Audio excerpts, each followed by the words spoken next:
watching 33 WYTV News in high definition. Well, in his book titled The Executioner's Toll, 33 News legal analyst Matt Mangino examined Ohio's 8 executions in 2010. He actually did 46 overall, but 8 in Ohio. And Matt Mangino joins us live this evening to talk about the moratorium recently implemented in Ohio and about his book. Your take on the moratorium, the most recent one, what do you think about it? Well, I'm not surprised by it. Judge Frost, this is the second time in the last 5 years that he's imposed a moratorium on executions. There was a execution in Ohio in January, Dennis McGuire, that went a little awry. Right. There was an execution in Oklahoma that went really bad.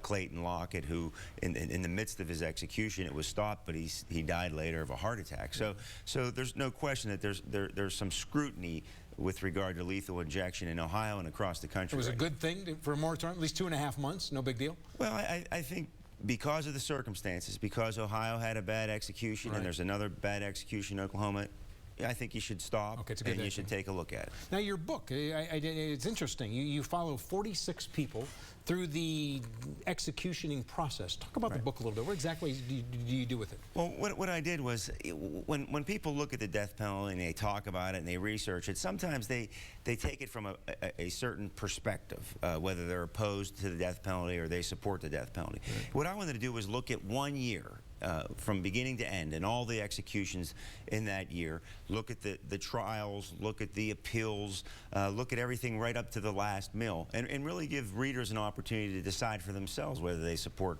or don't support the death penalty. I didn't cherry pick the good cases or the bad cases. I looked at every case in 2010. Was there anything that weaved through all of them that you found interesting? Most of them?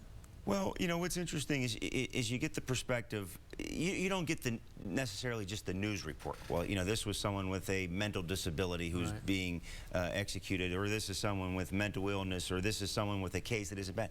You had a chance to really look at the victims and their families, the crimes that were actually committed, you know, what these inmates on death row did during the 10, 15, 20 years they spent on death row. It gives you a real inside look at the death penalty, how it's imposed, and the history of the death penalty mixed in with all these cases. Ohio is in the forefront of the death penalty, isn't it? Except for Texas, we're number 2 in the country. Well, within the last 5 years, no state has executed more people than Ohio, other than Texas. Okay. Yes, and in 2010, when I wrote this book, there were 8 executions in Ohio, which is the most executions that Ohio has ever carried out. Right. You know, and there are cases that are local in Warren and Mahoney County, as well as across the state of Ohio. You're a PA guy. What's the situation over there? Well, it's very interesting in Pennsylvania. There's a death penalty. There are 200 people on death row in Pennsylvania. There have only been 3 executions in the last 35 years, and all 3 volunteered to be executed. There hasn't been an involuntary execution.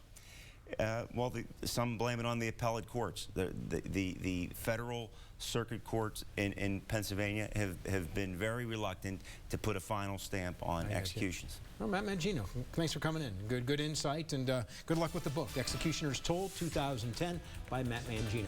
We'll be back with more of 33 News at 5:30 coming up.